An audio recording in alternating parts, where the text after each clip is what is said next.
କିଏ ଭାଇ ତମେ କିଏ? ଆଜ୍ଞା ତମେ କିଏ? ମୁଁ ଏ ଗ୍ରାମବାସୀ। ଗ୍ରାମବାସୀ ନା ଗ୍ରାମର ଆଦିବାସୀ? ନା ଗ୍ରାମବାସୀ। ନା ମତେ ତ କାହିଁ ସୁବିଧା କିଛି ଦେଖା ହଉନି, ମତେ ଦେଖା ହଉଛି ଗ୍ରାମର ଆଦିବାସୀ ଭଳିଆ। ନା ନା ମୁଁ ଗ୍ରାମର ଗୋଟେ ଅଧିବାସୀ। ହଉ ଏତେ ସକାଳୁ କୁଆଡୁ ଯାଇଥିଲେ? ମୁଁ ଆସିଥିଲି ଟିକେ ଭିଜିଟ୍ କରିବା ପାଇଁ ବିଲ ବାଡ଼ି କେମିତି କ'ଣ ଅଛି। ଆଜ୍ଞା ଆମେ ଏଇ ରାତିର ମାଗିକି ଖାଇଥିଲୁ, ଏଇ ସକାଳୁ ଏଇ ବିଲରେ ବସିଛୁ ଆଉ। ହଉ ପଛପଟେ ଗୋଟେ ଜିନିଷ ମୁଁ ରଖିଛି, କ'ଣଟା? ଏଇଟା ଦେଖାଯିବ ବୋଲି ସମସ୍ତଙ୍କୁ ଆଉ। ନା ସେଟା ସମସ୍ତଙ୍କୁ ଦେଖାଯିବ ଏ ଜିନିଷଟା କ'ଣ? ଏଇଟା ଗୋଟେ ରଖିଛି ଇଏ ମାରଣା ଅସ୍ତ୍ରରେ ଆପଣଙ୍କୁ ଆଜି ମୁଁ ହାଣିକି ଛାଡ଼ିବି, ଗୁଡେ ଆପଣଙ୍କୁ ହାଣିବି ମୁଁ ଆଜି। ବର୍ତ୍ତମାନ ଆମ ଗାଁରେ ଗୋଟେ ପିଲା ନିଖୋଜ ଅଛି। ଆଉ ନିଖୋଜ ହବାର ମୁଖ୍ୟ କାରଣ ଏଇ ପିଲାଟି। ସେ ପିଲାଟାକୁ ନେଇ କ'ଣ କଲ? ଯୋଉ ପିଲାଟା କ'ଣ କରିଦେଇ ତମର ପୁଲିସ ପ୍ରଶାସନ ଆଉ ଗଭର୍ଣ୍ଣମେଣ୍ଟ କିଛି ବାଳ ଗୋଟେ ଉପାଡ଼ି ପାରିବେନି।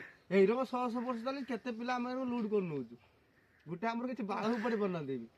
ହଉ ଆପଣଙ୍କର ନେକ୍ସଟ ପ୍ଲାନ୍ କ'ଣ ଅଛି? ହାତ ମାରିକି କହୁଛୁ ତମ ପୁଲିସ ପ୍ରଶାସନ ଆମର ଗୋଟେ ବାଳ ଉପାଡ଼ି ପାରିବେ। ବର୍ତ୍ତମାନ ତମକୁ ଏବେ ଆମେ ନେଇକି ପଳେଇବୁ। ବର୍ତ୍ତମାନ ନେକ୍ସଟ ପ୍ଲାନ୍ ଆପଣଙ୍କର କ'ଣ ଅଛି? ନେକ୍ସଟ ପ୍ଲାନ୍ ଅଛି ଆମର ଆପଣଙ୍କର ଭୁବନେଶ୍ୱର ରେଲୱେ ଷ୍ଟେସନରେ ଗୋଟେ ବୋମ୍ ବ୍ଲାଷ୍ଟ କରିବାର। ଆଉ ଆଗରୁ ଯାହା ଥିଲେ ହେଉଛି ପାଣ୍ଡିଆନ ନବୀନ ପଟ୍ଟନାୟକ କିଛି ଗୋଟେ କରୁଥିଲେ। ଇଏ ଯୋଉ ମା ଆଜ୍ଞା ହେଇଛି ମୋହନ ମାଝୀ, ଇଏ ବାଣ୍ଡୁ ତ ଗୋଟେ ବାଳ ଉପରେ ପଛ କଥା ସେ ବଙ୍କା ବି କରିପାରୁନାହାନ୍ତି। ହଉ ଆମ ଗାଁରେ ଗୋଟେ ଉଦ୍ଧତ ବ୍ୟକ୍ତି ଅଛି, ଯାହା ନାଁ ହଉଛି ତନ୍ତି। ତାକୁ ଉଦ୍ଧତ ଖାଲି ତାର ଖାଲି ଗୋଟେ ବାଁ ଫଡ଼ିଆଟା ଅଛି ତ। ଉଠେଇ ନେଇକି ପଳେଇବୁ, ତମ ପୁଲିସ ପ୍ରଶାସନ ବାଳ ବି ଗୋଟେ ଉପାଡ଼ି ପାରିବେନି। ହଉ ଠିକ ଅଛି। ଆଉ ଆପଣଙ୍କୁ ବର୍ତ୍ତମାନ ଆଣିବୁ କିଛି କରିପାରିବେ କି? ମାରିଦେଲା